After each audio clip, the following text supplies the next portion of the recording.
This episode is sponsored by Dr. Chrono by EverHealth, the #1 mobile all-in-one EHR. Built specifically for medical practices, Dr. Chrono includes an integrated feature that powers a seamless payments acceptance experience. Dr. Chrono Payments offers multiple ways for patients to pay as well as insurance credit card processing. As a Dr. Chrono customer, you can easily activate our fully integrated payment solution that will streamline your cash flow and help you get paid anytime from anywhere. Deliver the best patient experience with a fast and easy way to collect payments. Visit drchrono.com/payments. That's drchrono.com/payments to learn more about Dr. Chrono today. Is there a DPC clinician, tech vendor, or industry champion that goes above and beyond to further elevate the DPC movement? Nominate them for a DPC Innovation Award to recognize them for creating traction, embracing innovation, and demonstrating commitment to the movement.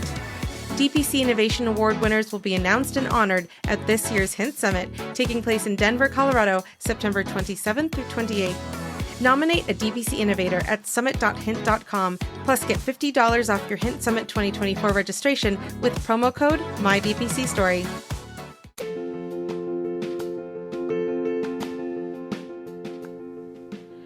Direct primary care is an innovative, alternative path to insurance-driven healthcare. Typically, patients pay their doctor a low monthly membership and, in return, build a lasting relationship with their doctor and have their doctor available at their fingertips. Direct primary care is truly simple medical care that fosters a true partnership between myself and my patients that is built on a common trust, a mutual understanding and respect, and even spiritual faith.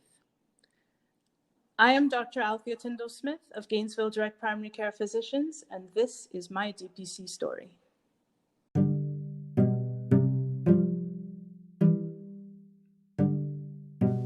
Dr. Tyndall-Smith's desire to practice medicine started in early childhood, being profoundly influenced by her family doctor, who modeled success in long-lasting and trusting physician-patient relationships.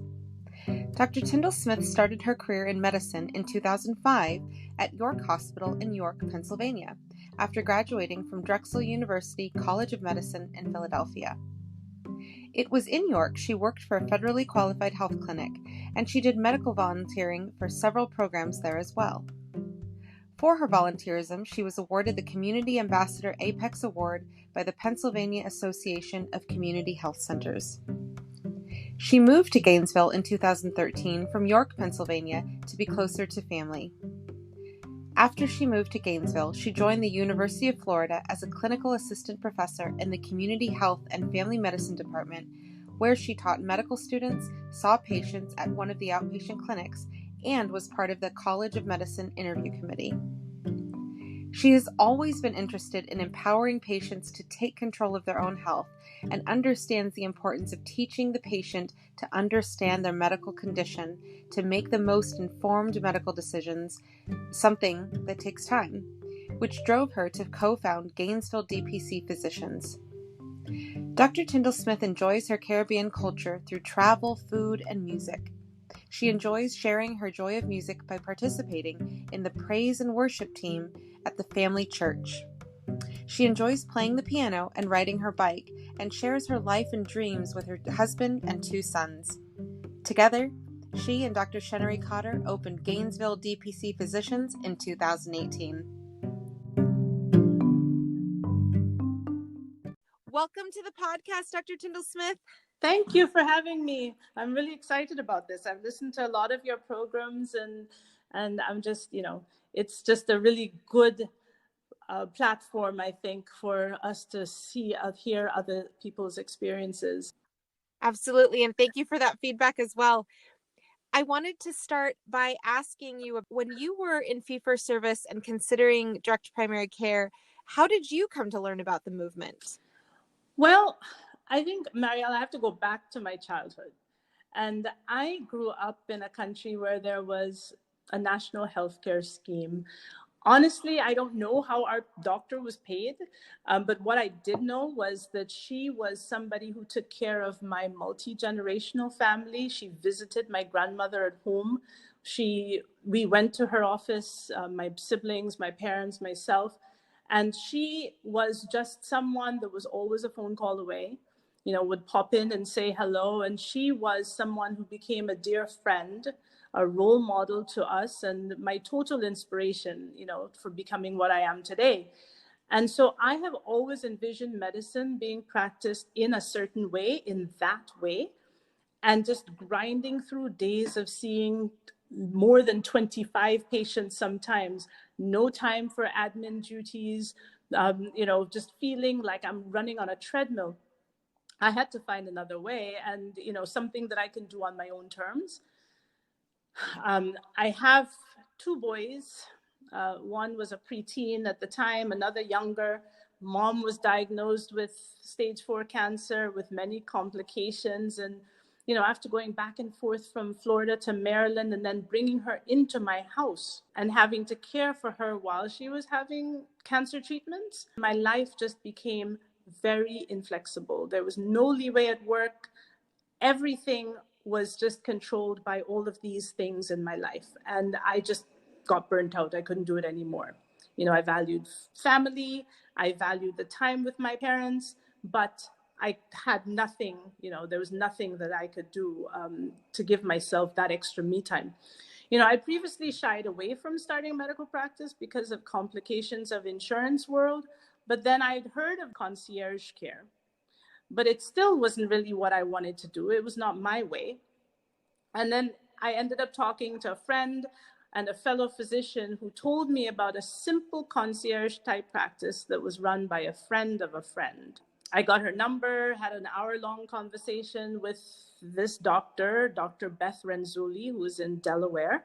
And she told me about her practice. She told me about her life in DPC, her personal life in DPC. And it just sounded like a dream to me, really. I connected with Josh Ambert of Atlas MD, who also spent like over an hour on the phone with me, just answering all of my questions. He was laid over in some airport somewhere, but he offered to help me with anything that I needed. And I mean, he followed through with that. But DPC was simple, it was collegial, it was welcoming, and I was just completely hooked. That's so wonderful to hear, Althea, that was your experience. It pains me hearing your personal story about how you were pulled in so many directions, especially with your mom's illness. As a person who took time off from medical school to help my father after he had his stroke, that hits home for me. Other doctors in DPC typically have a quote unquote incident or a point that they've been pushed to leave the system. And although it is terrible that we have to be pushed to those points to sometimes decide that DPC is the right thing to do for us and our patients, I'm so glad that you made that jump and now you're beyond 2 years in your own DPC. Yes, absolutely. I mean, it is. And I find that as I go to conferences and I meet people, there is a story. Everybody has something that has just kind of tipped them over into the DPC world if they had previously been in that fee-for-service world. And but it's the best thing that I've done. On that note, I want to ask how, with you having found out about DPC the way you did, how did you and Dr. Cotter come together and join forces to found Gainesville DPC Physicians? Well, we were both basically in the same place. We both were very delusioned with medicine, and she had actually already resigned from her position, and she had decided that she was going to quit medicine completely until she heard about this nuts and bolts DPC conference that's in Orlando, just down the street from us. And she went to that, and she just absolutely rekindled her fire and her passion for medicine. We didn't know each other well. We both worked in the same hospital, same department. We saw each other in faculty meetings, had some conversations afterwards. We bonded about our same aged preteen boys. and all of those inherent struggles, of aging parents and those struggles and the frustrations over how, we had to practice, and that the things that we felt were most important were never priority. And so I called her, one morning. We have a mutual friend that we both confided in, and this friend told me basically, oh, you should talk to Shenery. She is just, she wants to do her own thing. She doesn't know, So I called her that morning as I drove back from that faculty meeting, and we talked about, the what ifs. She talked about DPC. She talked about her conference experience. She asked me if I had a particular book. Now, I know you know this one, and he is on your podcast list. Doug Farrago, that official guide to starting a DPC practice that every DPC doctor had at that time. She was so pumped up. She dropped that book off to me on my desk that day. And this was sometime in February or March. I tendered my letter of resignation the beginning of May. We decided we were going to do that. We formed our LLC at the end of May. I resigned and had my last fee-for-service practice day on June 15th, and we opened our practice in September. It was, I guess you could say it was a whirlwind courtship. But we've grown together. We're very different. We're completely different backgrounds, but we shared a faith. We had strong Christian values, and we had that same desire to care for our patients. And, so we complement each other. She's like the big ideas, visions, dreams one. I'm the more detailed oriented, pull the reins back, let's work out the kinks of this person. And my husband has some tax legal experience. Her husband opened up a fee-for-service practice. So with all of that, we were able to just kind of work our way through a world that I guess, neither of us had any experience in, and no training. But it's gone well so far. And it's gone well to the point that now it's not only yourself and Shenery, but now you've added also Dr. Emery. When did Dr. Emery come on to join you guys? She came on about 20 months after we were in practice.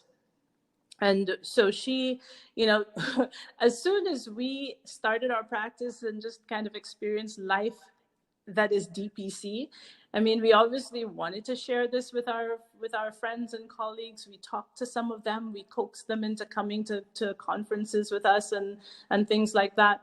But she was somebody that I had met many years ago at the university before she left and moved into private practice. And Shenery, my partner, she had more constant contact with her. And Michelle Emery, she was someone who longed for some things that DPC could give her, that she didn't have on a consistent basis in her practice. She left the university, she did some training in functional medicine, and so she had a practice that meant that she needed to spend more time with her patients. She needed to delve into their lives, their habits, something that is, really not sustainable in a regular practice. And, not to mention the frustrations of charting and all of those things that we all complain about. But it took convincing, going back and forth, trying to figure out how logistically she can do this. But I really want to do this. She came to the Nuts and Bolts conference with me in November of last year. And she got immersed in those amazing small group sessions. And she just, she knew that this was what she wanted to do. And not to mention that now her commute comes down from 2 hours both ways to 10 minutes. So it was a really good addition to our practice. She's a good fit. She's a woman of faith also. She brings that whole functional medicine side to our practice. And so just kind of helps to round, as we're trying to fill out our practice, she's added a unique part to that also. Stay with us. We'll be right back. Thank you to Spruce Health for supporting the My DPC Story podcast. The ways we communicate have changed dramatically over the past decades, but technology and tools in healthcare have not kept pace. Patients want more access and digital convenience, as well as the ability to text their care teams. Care teams are inundated with more communication and rising expectations, but are still using tools and technology stuck in prior decades. Spruce Health created a solution for the tech-forward DPC practice by creating a communication product designed to serve both the patient and the doctor through intuitive HIPAA-compliant workflows, tagging, scheduled messages, and triage templates ready for use, whether you're on your phone or in the exam room.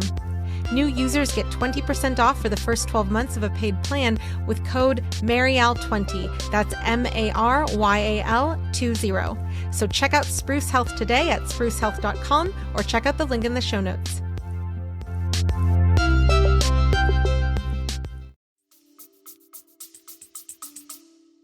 You know, when you mentioned the conferences, that's actually the last time that we saw each other in person was in Orlando at the last Nuts and Bolts. Anyone who's been to a DPC conference just gets a warm feeling in their heart. I hope that we can get back to those conferences in person as soon as possible. Absolutely. Earlier you were talking about, and you made a very good point, the people who have these breaking points are typically people who have experienced the unpleasantness of fee-for-service. Have the three of you spoken with any doctors who have not yet been in fee-for-service and who are considering DPC? Well, I actually just met a resident. He's a third-year family medicine resident. He's doing a rotation with a dermatologist who is very near proximity wise to our office. And he came to our office for something, and we're very excited to be talking to him. He has been researching the DPC way of life, basically, for several years from the time that he started in residency. We did go to his residency program a year and a half ago and spoke. He was not there when we spoke, but it's something that he's very interested in doing, and he's going to come and talk to us and just kind of shadow us and see how we're doing things. So yeah, I mean, we have not had a ton of exposure to those folks, but I think that it's coming up more and more now that we are able to actually expose medical students, people even before medical school, to direct primary care. I think that that's going to become something that is much more common, just going straight from residency into the DPC practice. When you mention that, and when you mention affecting the pipeline essentially of people who will become DPC doctors, it just makes me think about how you've really gone full circle. You've gone from watching your family physician to being somebody who is inspiring another person to potentially enter this world directly and to not have that abuse of the fee-for-service world. So that's incredible that you've come full circle in your own story. One of the things that you have said in the past is a quote that I love about your practice. You've said, "It will be a practice that will meet the medical needs of the patient in a way that is satisfying and fulfilling for both of us without the restrictions of the large institutions and insurance mandates. It will allow me to get to know my patients and to develop strong and lasting relationships, which is the foundation of exceptional healthcare." And you've touched on this already in this interview, but I wanted to ask specifically, what have you seen that mean for you and your patients since you've started? Well, I mean, I see it in so many different ways. I mean, this means that I can provide care to those who thought they could not afford it. I have patients who neglect their own health because they have to choose between their health, because they equate their health care to insurance, and buying food. I take care of folks who have never taken ownership in their health. Now they have a chance, an opportunity to have a say and actually understand what is going on with their bodies and why they need to do certain things. I mean, I take care of entire families. I have a couple of multi-generational families, from the grandchildren to the grandparents, which is a beautiful thing. The funny thing is that we have patients who, they come to our office for, let's say, a well woman exam, and they're there, we're discussing everything, and they say, "Oh, by the way, I have this mole that has been bothering me, and I just really want to get rid of this, and what can I do?" And I said, "Can you refer me to a dermatologist or something?" And I was like, "Oh, where is it?" And then I say, "Okay, we can do it." that kind of service, that kind of accessibility, I think is just something that you could not have in other ways. In essence, I have time, In my previous fee-for-service practice, a lot of times when I walked into somebody's room, my first words were, "Sorry, I'm late. Thank you for waiting." Because I chose to spend that time with that patient, even though I might have had maybe 10 minutes or 12 minutes allotted for that particular patient. I choose to spend the time that they need. And this is something that they can have in this practice, and that they see that. I mean, the other thing also is that in our practice, we all are women of faith. So when somebody comes into our space, we could be playing praise and worship music, and it is okay. If our patients want to pray, we're free to do that also, and it's okay. There's nobody looking over our shoulders like before. Some people wish to connect with us on that level. We're happy to do that because they understand that our interest lies in them and not in how much we will be reimbursed if we code their visit in a certain way. We are Christian women, women of faith. We have faith in God. We know that we're accountable to Him for what we do, but we're not exclusive. I mean, we have patients who are from all sorts of different backgrounds. I have Jewish patients, Hindu, Buddhist. I even have somebody who's atheist, who came into our space, and she was uncomfortable because we had a Christian counselor in the office, in the space that we share. But, she comes back because of the care that she receives from us. So our patients basically understand that who they see is who we are. And that's really important for us. And it's also important for them to know that they can be free to be whomever they are when they're in our space. That's beautiful. And you were sharing a testament to how being able to spend that quality time with a patient, no matter who they are, really helps break those barriers of if someone is not of the same religion or the same ethnicity or the same gender, your healthcare goes beyond any of those Correct. classifiers. Absolutely. Right? When people come in, they need to be able to be who they are, say who they are, say what they need to say, and understand that whatever they say will be taken seriously. We don't have to rush them out of the room, so we can actually listen to what they say, put it into context of their lives. Culturally, they may see something a little bit differently or do something a little bit differently that may have an adverse outcome. We have time to understand our patients in that way, and then to advise them, to change certain things, do something, here's an alternative. That time is probably the most important thing that we can ever give a patient. And I'm sure that goes beyond the office visit or the virtual visit, whatever the patient may have, in that you also have time to check up on them for progress. Absolutely. And that's the one thing that is not something that's easily done in a fee-for-service practice, at least in the large practices. Oftentimes I have to say that I cheat. So sometimes I would set an email to go out to the patient in advance. So send an email in 2 weeks so that you can follow up with them. But the fact is, though, that when they reach out to us, when we reach out to them, or if they reach out to us first, they know that we are accessible. And they know that I'm going to be the one who's reading that email right when I open it. And it doesn't have to pass through, a pool, a call center, a nurse pool, figure out which nurse is working with which doctor. And then I get the message maybe a day or two later. That doesn't happen in this kind of practice. So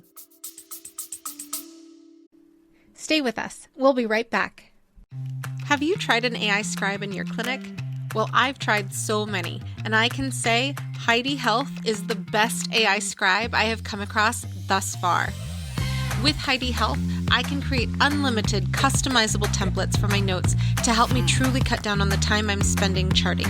Template for pediatric well child check? Done. Template for weight loss management? Done. Some of my favorite things I've built into my AI template, beyond the general soap note, are having a list of actionables for our team to take after a patient visit, having the diagnoses listed, and creating an after-visit summary for our patients. Not only have I found Heidi Health to be the most helpful, customizable AI scribe so far, it's also more affordable than most out there. So try Heidi Health today and see how you can harness the power of an AI scribe for your practice. To get an entire month of Heidi Pro free, go to the homepage of mydpcstory.com and click on the Heidi Health ad. Multiple instances where the system has done patients wrong pop into my head. I had a patient who was experiencing rectal bleeding and sent a message to our portal, and that message did not pop into my box until 6 days later. So the idea that a patient has direct access to you as their doctor, and like you said, for a price that people can afford. I do think back to my time in Orlando. I was taking an Uber to Animal Kingdom and having a conversation with my Uber driver, and he just lost his job, which a lot of people are experiencing right now with the pandemic. He had 2 young kids under the age of 5 at home, and his daughter had asthma. And I wrote down, DPC Frontier. I told him about the mapper, and I said, this is a website where you can look into your area where you're located and find a doctor who is going to be able to take care of you and your family without putting you, at financial risk, because he was making a decent amount as an Uber driver, but just very, very worried because he didn't have health insurance for his daughter. So the fact you are providing that quality of care at an affordable price for anybody who needs a doctor who will make them feel welcome, whoever they are, is just a testament to how this is how we fix healthcare. It's a movement and it's growing. It is growing, and we try to get as many people to join it as we can. But the way we do that is by having people see what good care, what great, fantastic care they can get in a direct primary care practice. We refer people to other areas. I have patients who are moving, and when they move, you mentioned that DPC Frontier mapper. When they're moving, we look at that mapper and we look and see who is there. And have I met this person at a conference?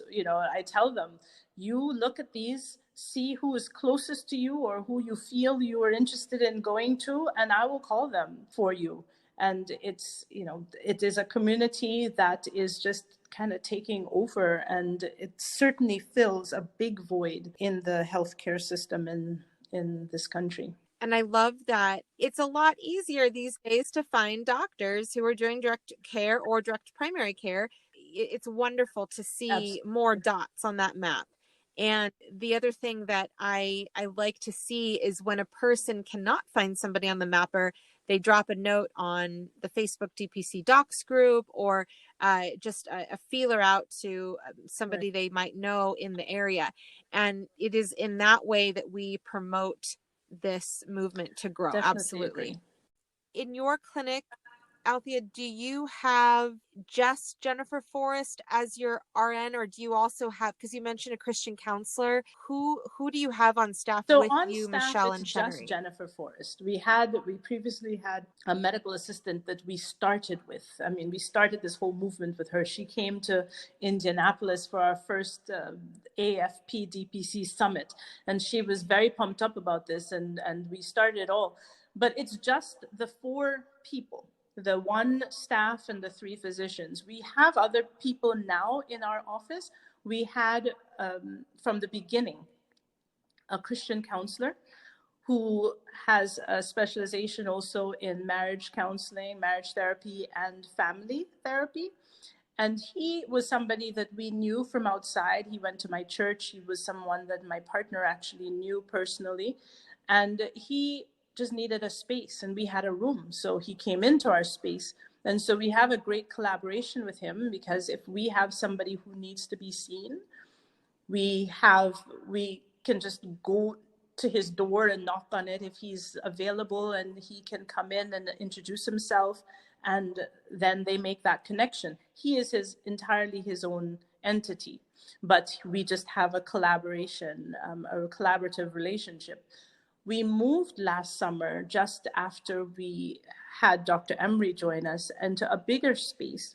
And we had another space that was potentially available, and a chiropractor came into our office. He wanted to see if he could have a space.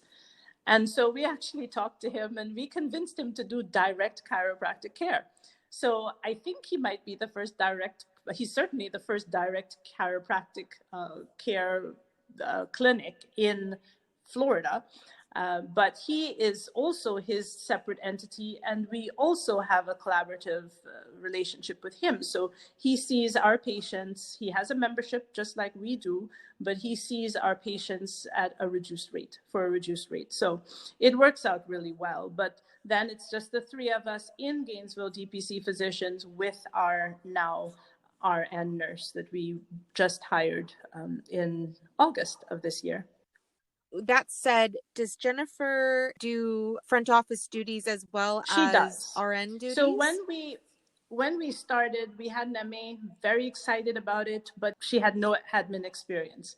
But when you're starting a clinic from having 0 patients, essentially, I mean, I think we started with 40 people pre-enrolled, but when you're dealing with that little amount of patients and not having to do all of the other admin stuff that's associated with other clinics, other types of practices, it was fairly easy. As the patients started to build, then obviously the workload became a little bit more, and having to coordinate things and making sure you have solid systems and procedures to do things became a little bit more of an issue, I think. And she was just really she wanted to do stuff. She liked to have her hands in there. So we decided, we got her a job doing what she wanted to do in a different practice.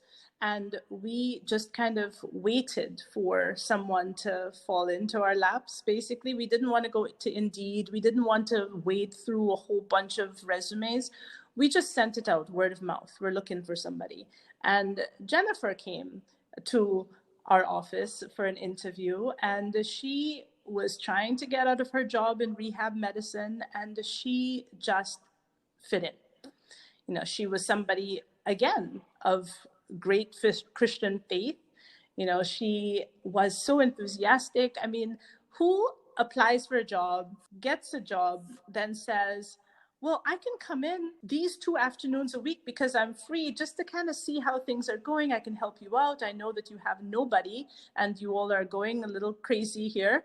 And she just came and she volunteered her services, for a couple of days before she actually became on staff and salaried. So she fell into our laps. We had this little joke, Shannery and I, we said, when Jen comes in, we had a note that said, Jen will fix this. Any problem that we had, Jen will fix this. And she's been doing a pretty good job of it so far.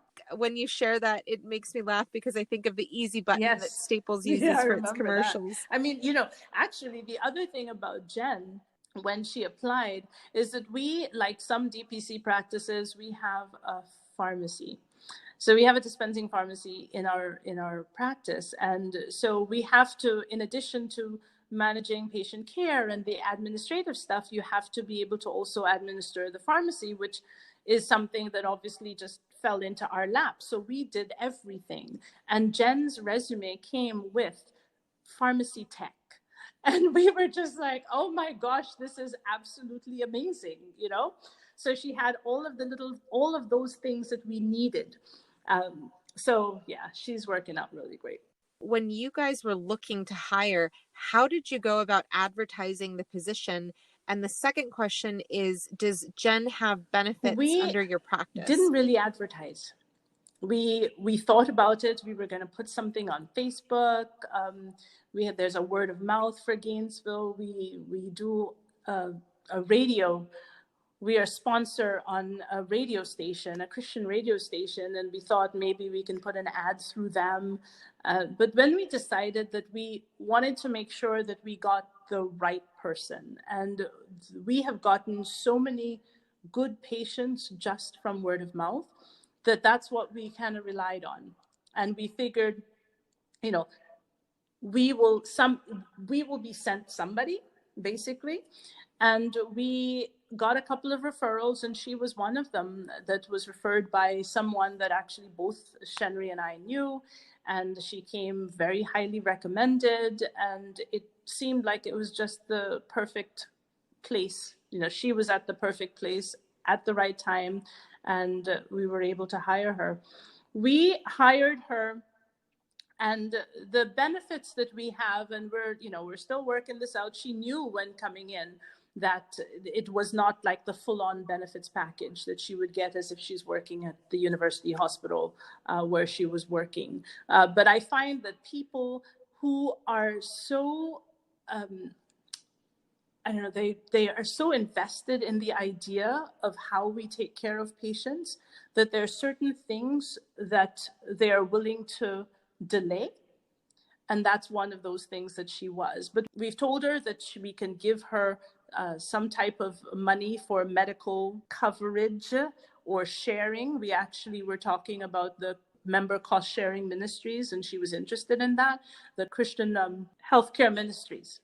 And also, we were looking into Sedera, which is another one which we can actually use for our whole practice. So that is something that we have given to her as an option.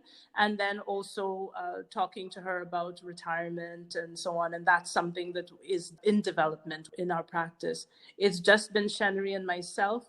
We have Michelle, who's come on. She came on as really a contracted physician, but then changing into an employee. So now that we're really going to be having a solid base of employees, we're going to be making that the next thing that we have to do. Althea, I wanted to ask, can you share with the listeners a little bit about the patients who make up your population at your practice? A pretty diverse group of patients. It's interesting because when preparing for this interview, I thought, oh, I should probably look at some of these numbers because I don't generally do that a whole lot. And it was interesting to know, I thought that we had more women than we did, but we have about 58% of our population are women, 42% are men. And in terms of ages, the bulk of our patients, about 75% of them are between 19 and 64, but we have about 20% who are children. I think our youngest patient, my patient, is just going to be 1 year old. So it's quite a diverse, and then about 5% of our patients are Medicare age population. We have employer groups that we take care of, companies, and about a third of our patient population is through the company. Those can be, the adults as well as their families, because we take care of the employees themselves as well as their families. And then in terms of those who have insurance and who don't, we have about a third of our patients, again, have some type of commercial insurance. And then we have some that have some type of a cost sharing plan. I don't think that we have that well documented in our system, but I know that we have more than we have listed.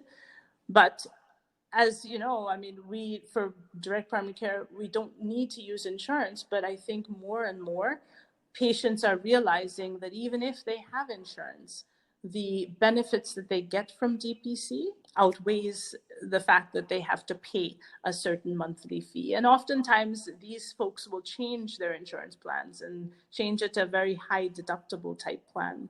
So we have all sorts of those. And then in terms of people of ethnic origins, we have a good variety. And, people, foreign patients, I've got 2 families that are from China that don't speak any English, and it's just seems like a very multicultural. We're still trying to diversify a little bit more, because I think one thing about DPC is understanding how it works and understanding that it's not too good to be true. And people are accustomed to things a certain way, and it requires a lot of education and a lot of immersion, just hearing about it over and over again before a lot of people will take that leap into becoming a member in a DPC practice. So it's a work in progress. We try to get into the communities, especially the local Gainesville community. I'm trying to do that through organizations that I'm part of, like the Chamber of Commerce. There's a Gainesville Black Professionals organization that I'm also a member of, trying to just bring that population into the DPC world. So, there's a lot of education to be done in this, in this movement that we have. When you mentioned your patients who have come from China and who do not speak English, how do you communicate with them? the translator on my phone a lot, but they also come with, they have a relative who speaks English. And so a lot of times we will use them as a translator, and then we use other technological resources. I have a family from China, I have a family from India, and then there are a lot of Spanish-speaking patients. I can very rudimentarily get through a little bit of a conversation because I understand some Spanish. I cannot really speak it, but Dr. Emery actually in our office, she speaks Spanish. She spends a lot of time in Central America. And so we have resources in-house too that we can use for translating purposes. If you wouldn't mind mentioning, what is We the tech that use you the use Google for Translate. translation? That's great to hear a DPC doctor using Google Translate. I definitely like listeners to hear somebody speak of that service, just because typically DPC doctors are looking for ways to cut down cost while still maintaining quality. And that is an app that is very accessible to everybody. So thank you for sharing that. The time of year that we're doing this interview, it's the season of open enrollment. So given that you've experienced patients who have chosen those high deductibles and have chosen health care versus health insurance, have you guys actively gone out and sought ads on the radio platform that you use, or any means to increase membership during open enrollment? And when we opened, the first year that we opened, we felt like that was something that we needed to do. But I think that every direct primary care practice needs to figure out what their goals are. Who are they targeting? How do they want that patient flow to be? And so being a two-physician practice and basically telling folks what we tell them that we will do, we have to be able to deliver what we promise. And if I promise you that I will be able to pick up the phone and talk to you when you need me to talk to you, or I will be able to respond to your emails and your texts and things like that, and not be overwhelmed with a whole lot of patients, then I need to be able to do that. And we sat back and thought about it. And if you go and you do a big push, and if you go out and you're just scrambling for patients, then you'll just get a whole bunch of them that you'll have to onboard, which is a tedious task. And then you end up with a lot of new patients all at the same time, and it is hard to give them good service.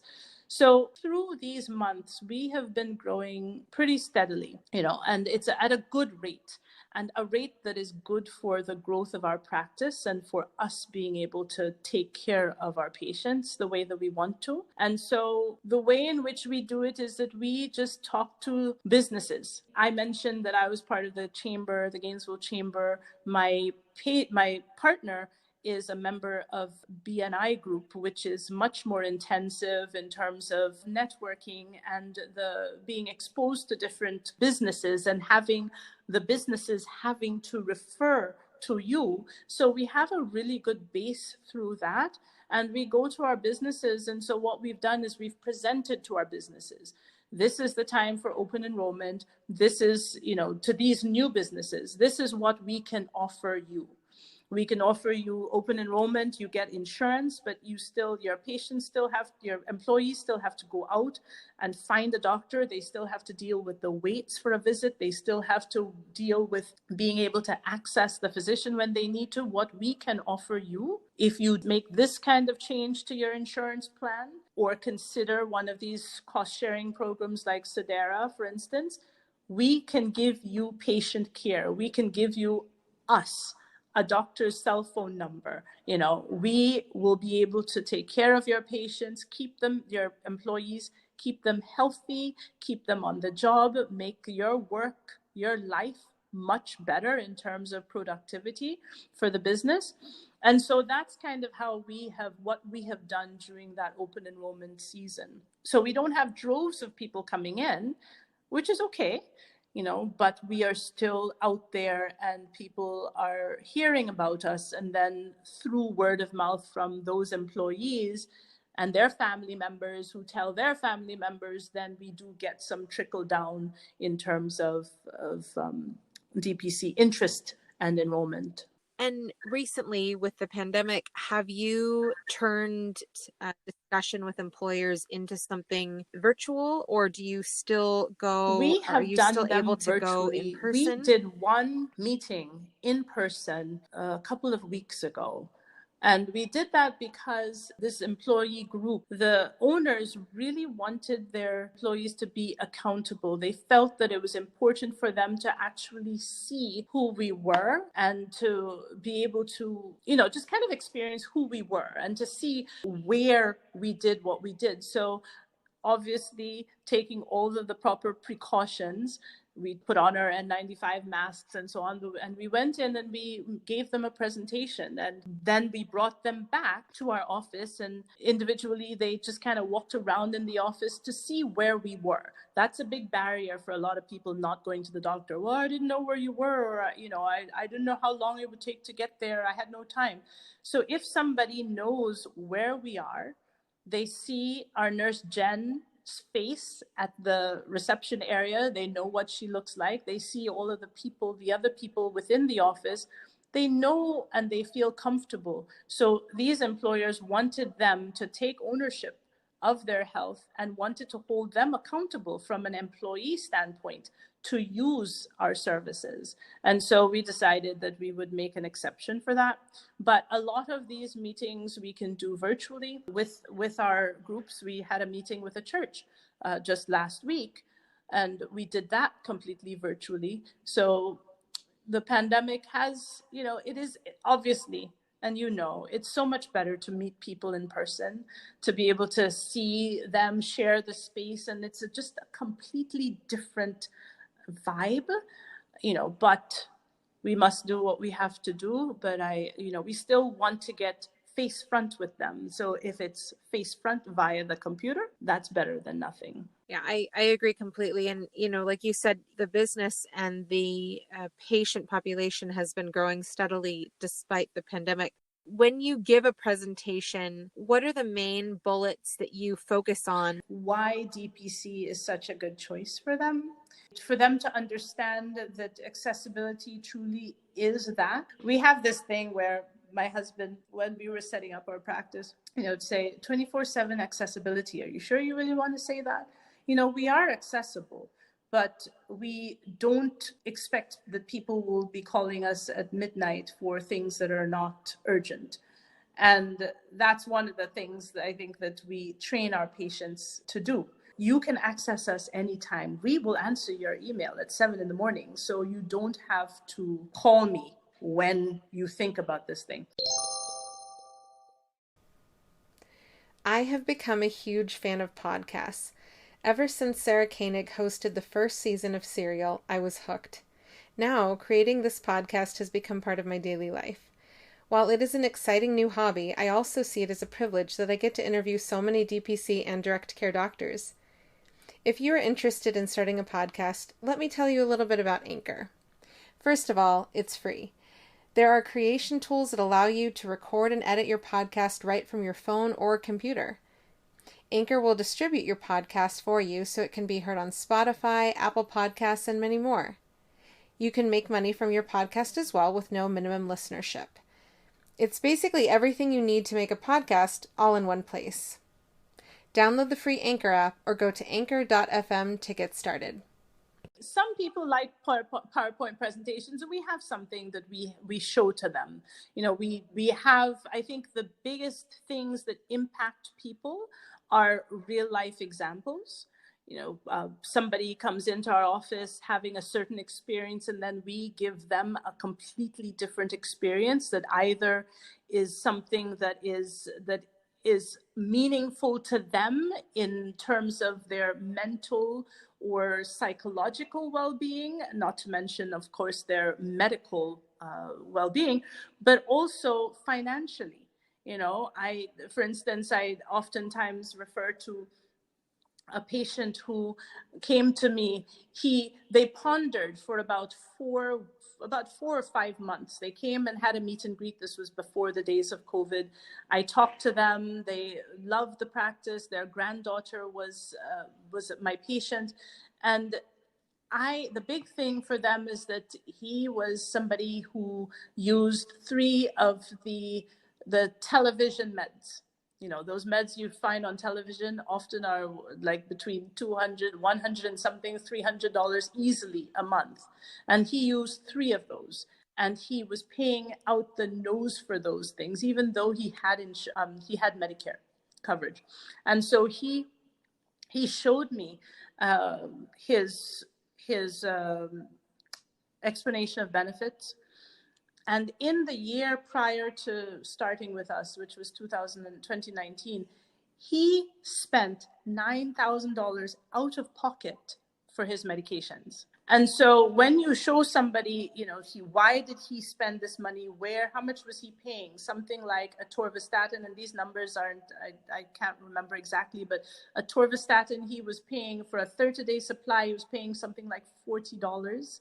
And in our clinic, I can get him atorvastatin for 90 days for $8 and something cents.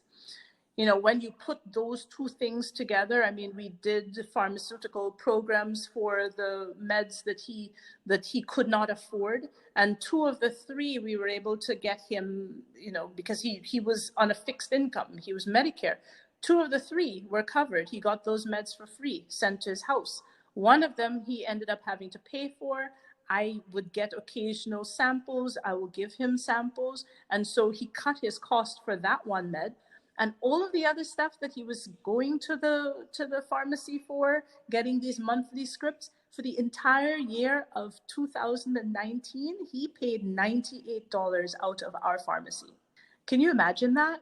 You know, so we would show that, you know, those kinds of stories. Somebody goes in for an x-ray and the emergency room think they broke something, you know, but we have our x-ray that can cost 40 something dollars. They paid over $400 for their visit. When people see that, and then they see that they also get me or my partner or Dr. Emery to actually talk to them and follow up with them, I mean, it seems almost too good to be true, but you know, so, but that is one of the things, those are one of the things I think that's very important for them to understand the benefits of DPC. I am grateful that you mentioned those personal experiences and the personal stories that your patients have had. I just had our explanation of benefits come out from having our baby in November. And in California, with Blue Cross PPO, our explanation of benefits said our overall cost of having a baby in California, having stayed 2 days in postpartum, Wow. having a C-section, was over $82,000. And my bill that we paid with our HSA was over $2,000. And so, you know, when a person gets that data presented to their face in colors, pie charts, graphs, whatever you have it, as well as hearing a doctor tell about those costs, I think it really hits home for people, because either everyone has had an experience of these astronomical bills that come from our healthcare system, the insurance-driven form of it, or they know someone who's been affected. I know a young person who received a $6,000 bill from the emergency room, where literally he was given a paper bag to calm himself down after a panic attack. So those examples, they exist. It's amazing how, and most people have no idea how inflated the costs are. And that's one thing that we learned so much about coming out of fee-for-service from a big practice where we are just told what to do. You know, for instance, for cerumen impaction, irrigation of the ear, if we do that, if somebody comes in and they're having ear pain or something, and I try to take a curette and I can't get it out, so I have to call my nurse to flush the ear out. Do you know how much money that costs? Here the recording got cut off, but what Dr. Tyndall-Smith is explaining is that her partner, Dr. Cotter, had a patient who, after receiving cerumen impaction treatment, received an explanation of benefits from his insurance company. $800. So when we started up our practice and we were buying stuff, you know, you need that it's a spray thing. We call it elephant ears. I think I got it from Amazon for like, what, 40 something dollars. You have to get the little small catheters, the spray tips to go inside the ear. That may have been like another $20 or something for a big box. you need water, you need maybe some hydrogen peroxide. You can get that from the dollar store. And you need like 5 minutes to flush that ear out. But when things are run through insurance, they get inflated, then they get discounted, and then, you don't know what you're paying. Now, the person did not pay that much. It's what was shown in the explanation of benefits. And then they end up paying, I don't know, something like $100 and something for that. But it doesn't have to cost that much, right? What is going on back there that inflates the cost so much? And when they can just do it in our DPC practice basically for free. It's a justice issue, really. I mean, we are told the insurance companies make us code. We have to code for serum and impaction. That was not the main part of my visit, but because I wrote it in my note and then you're going over and looking at it, oh, you have to code for this. You have to make sure you put the code for it. And then you put the code in and that is what comes out. I mean, it's just ridiculous. I'm sitting here shaking my head because, like you say, it is a justice issue that as a country, as a culture, this is accepted by most people. And, we are doing what we can to get the word out to change that. But, oh my goodness, $800, that's just ridiculous. I mean, I prefer using the Bionics tool, the lighted ear curette, Right. and an alligator forceps that you can, autoclave forever if it's a good tool. But I'm thinking here, what can I buy with $800? I mean, that's a lot of money. When you are talking about people choosing food over healthcare, that is unacceptable. And again, it goes back to the power of people getting it in their face. This is what you are providing at an affordable and at an honest rate. The idea that you can provide 3 months of medication for under $10, that is definitely something that, when doctors can self-dispense and when they choose to self-dispense, it's a huge point of value for practices. I want to touch on pricing in your practice in a little bit more detail. One of the pricing points that you have for patients is listed as a church ministry rate of $35 a month. Can you share a little bit more about what that means to have a church ministry rate in your practice? The ministry aspect of the practice started out with my partner, who came up with a Holy Well.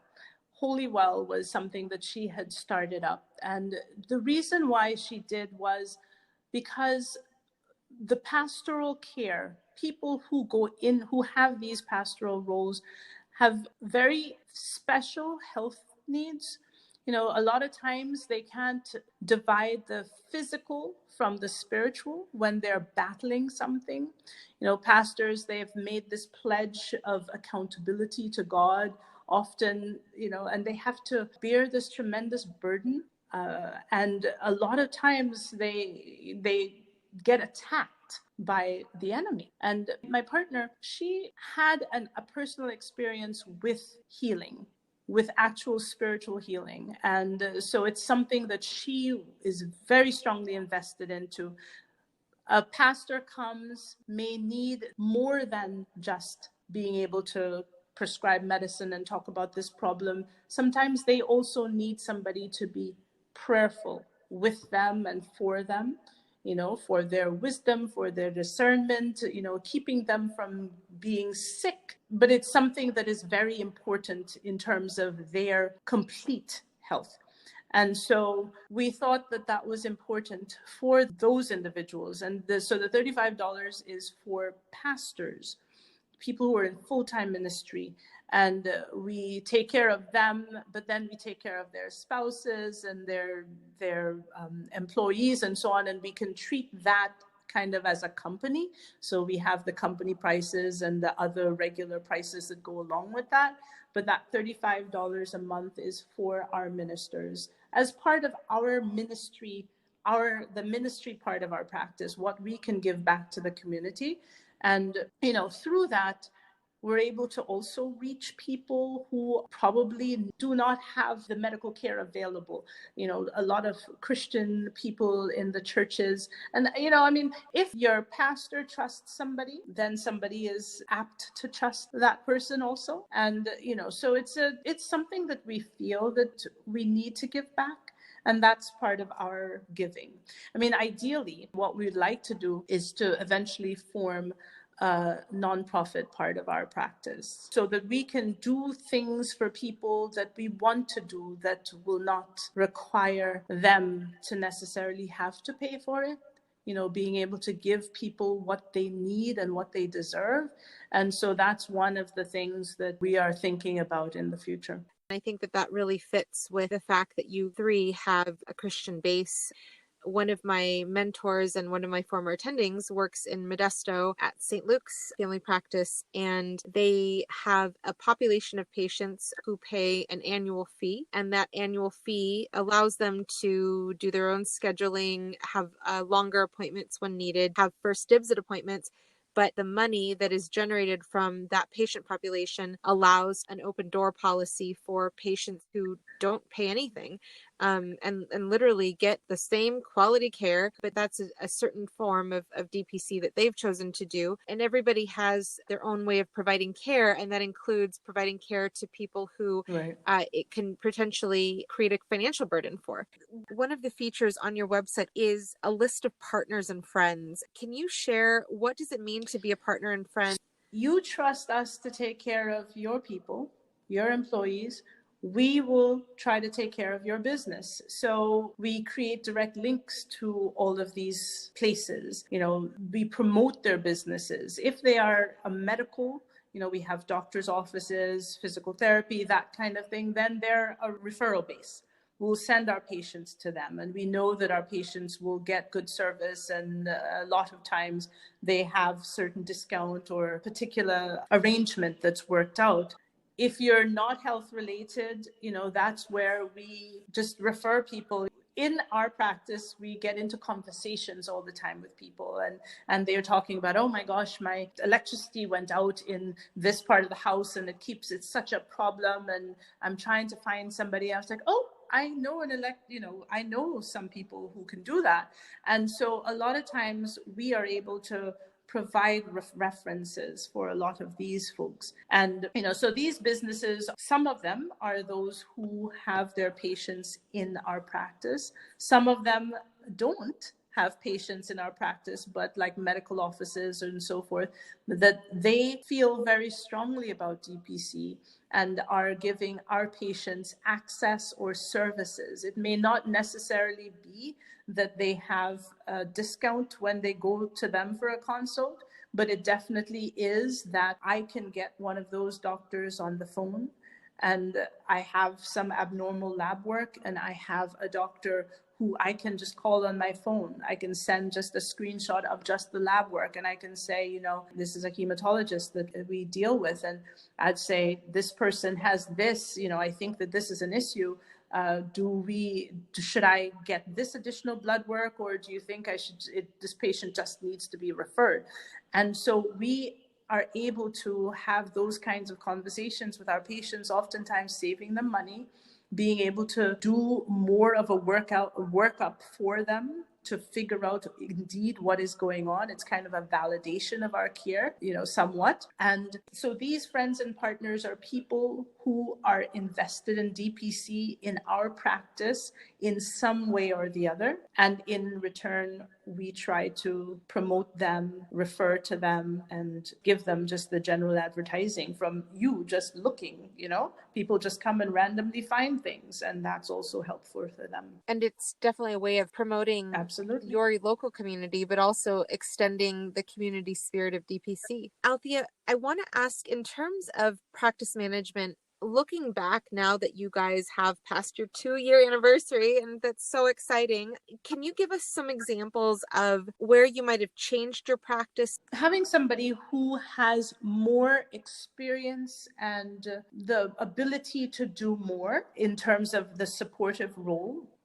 When you're running a DPC practice, which is primarily responsible, you're primarily concerned with patient care, but there's so many things that have to be done, that you have to remember to do, that you have to figure out how to do. And it's such a time saver if you have somebody who is organized, who is forward thinking, who is a problem solver, and who has all of those skills to do many of those things. And so for sure, getting somebody who is able to do that has helped us to kind of streamline. It's still a work in process. It probably will be always a work in process, but that is something that I probably would have done very early on, and I think that would have been a benefit. The other thing, getting a bookkeeper.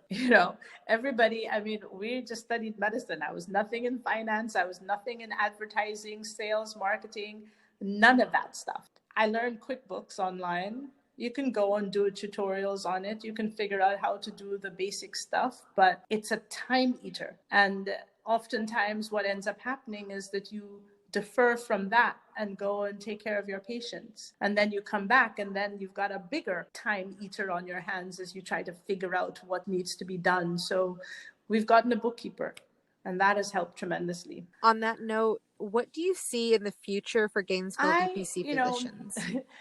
Shenry and I have done a presentation, and we've done presentations, and at the end of one of these presentations, we had a picture of Megamind. Remember Megamind? Right, we're going to take over the world kind of thing. But seriously, we're working to create an environment that completely cares for our patients, right? Physically, medically, psychologically, spiritually even. We opened up in 2018. I told you we got the Christian counselor. We just moved. We pulled in the chiropractic care. He has, he does functional movement screening and therapeutic taping. So helping that aspect, that facet of people. But our big vision is forming a multi-specialty DPC group. Add 3 to 5 primary care physicians, adding a specialist. That's something that we look forward to. For a small DPC practice, trying to keep overhead low as possible and trying to increase our value, doing advanced medical procedures. My partner has done training in vasectomies.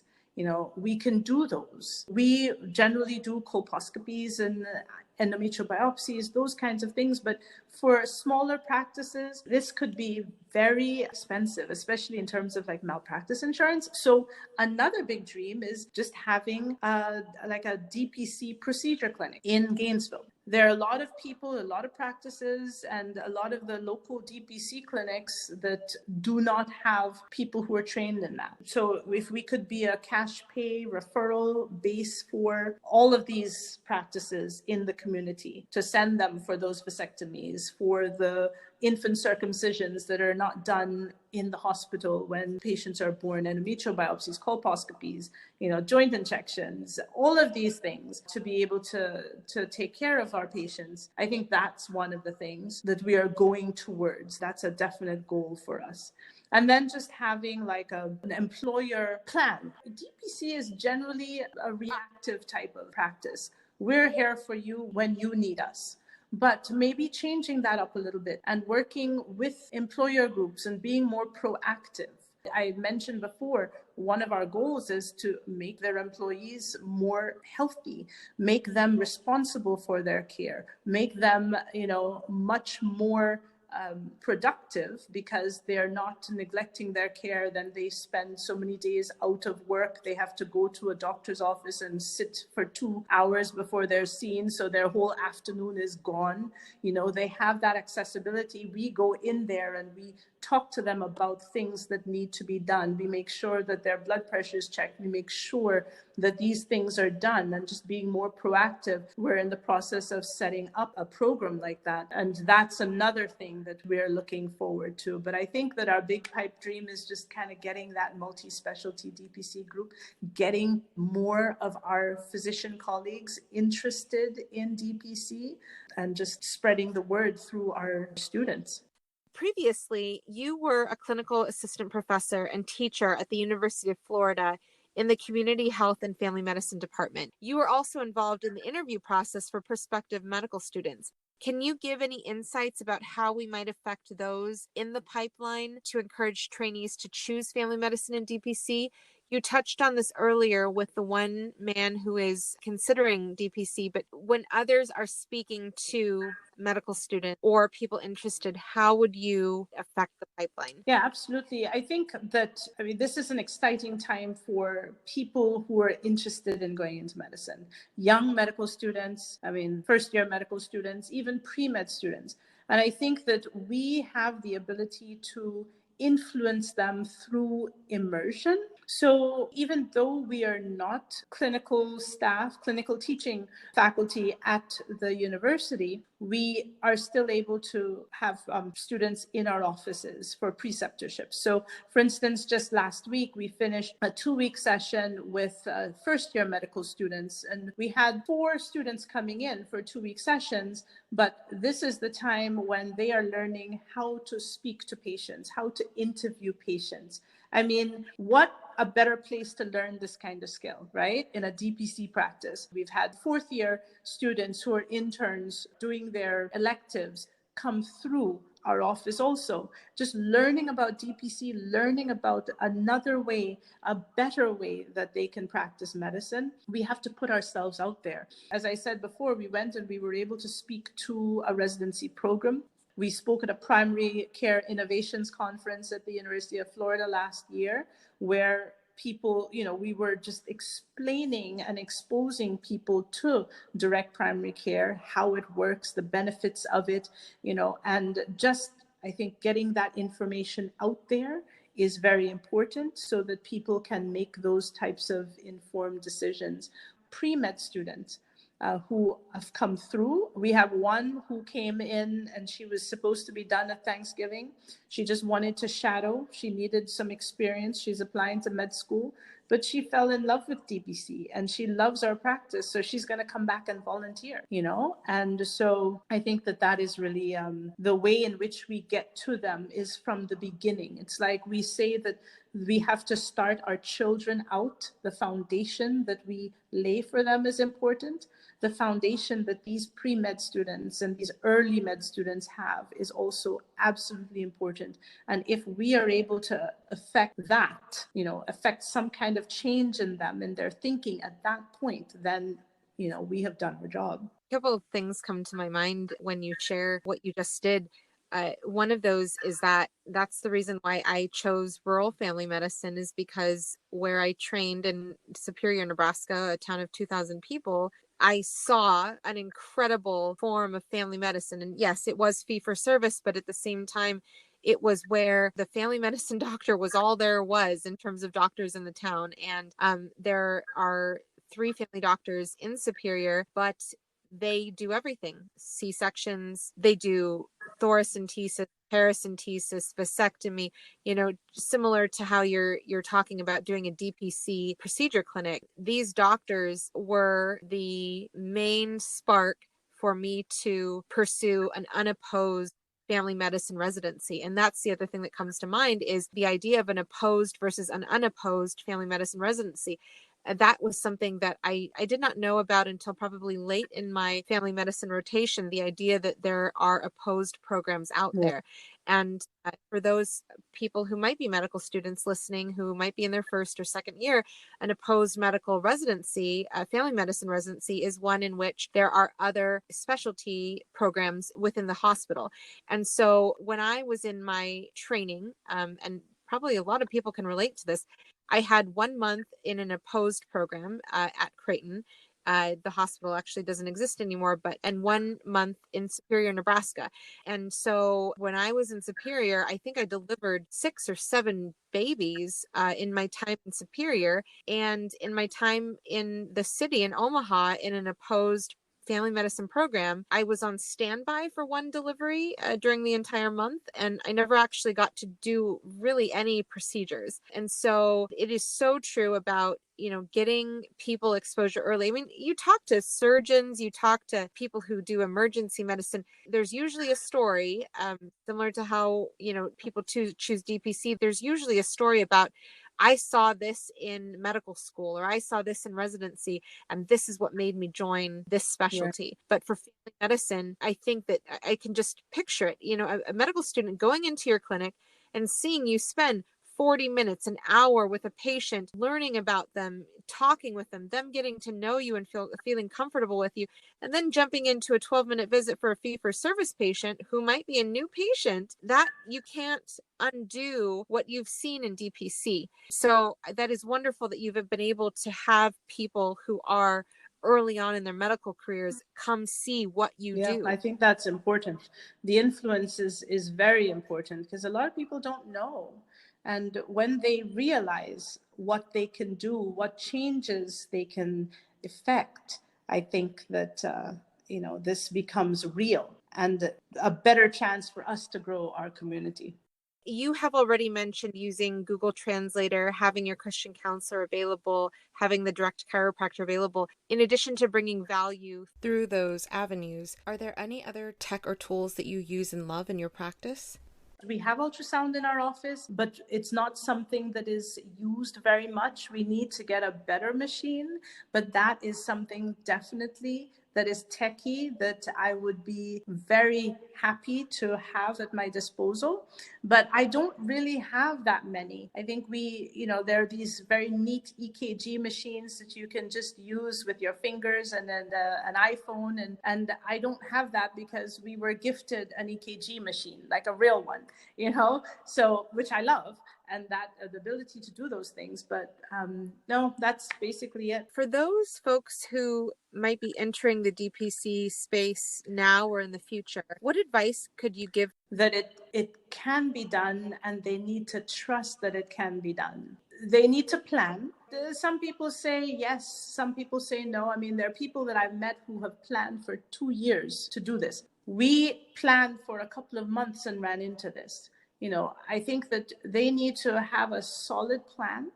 They need to know what their goals are in terms of their DPC practices. You can make it whatever you want it to be. You have to match it to your life and make sure that it works with your life, because most people who come out of fee-for-service come out because they're not happy with their life. They're happy with medicine, but it's just not how they practice medicine. And so I think that is the major thing, for them to develop something that they know can be sustainable in their lives, not something that Josh Ambert did in Kansas City, or that Lee Gross did down in Florida, or even what we did here in Gainesville, but something that you need to make your own. Whether you're a micro practice or whether you're in a practice with partners, your patients are going to know you as a practitioner on a very personal level. So I think that's so important for people to hear. Are there any resources that you specifically recommend? The DPC Docs website, which was mentioned here before, I mean, it's an amazing resource. The community is so open to sharing their knowledge, their advice, their resources. People share agreements, they share forms. We don't have to reinvent the wheel. And so the DPC Docs website is a really good resource. And then also just learning about things that you're interested in, finding courses. So for instance, the POCUS, the point of care ultrasound course that we took together in California, finding opportunities like that, so that you can increase your skill, so that you can increase or work on increasing your value. I think that is of greatest benefit. So that's another resource. But DPC Docs website, we can find anything out from that. I love that group. On that note, just because you and I have experienced the quality of the Global Ultrasound Institute, I want to put a plug in for people who might not be aware, who are interested in POCUS. There is a Global Ultrasound Institute DPC POCUS Fellowship. For further information on the POCUS DPC Fellowship, email globalultrasoundinstitute@gmail.com and mention that you heard about the program on the podcast. If there are medical students or other doctors who are inspired by your story and who may want to reach out to you, what is the best way for them to do that? They can reach out to me through my email or just going directly to our website. Our website is GainesvilleDPCMD.com. My email address is a little bit longer, but it is Tyndall-Smith, MD, at GainesvilleDPCMD.com. And they can reach out directly to me, and I would love to share more of my story and to help them in their journey. Thank you so much, Dr. Tyndall-Smith, for joining us today. It was my pleasure. I love talking with you. It was such a great conversation, and I look forward to hearing stories of all of those other interesting DPC docs that we have out there.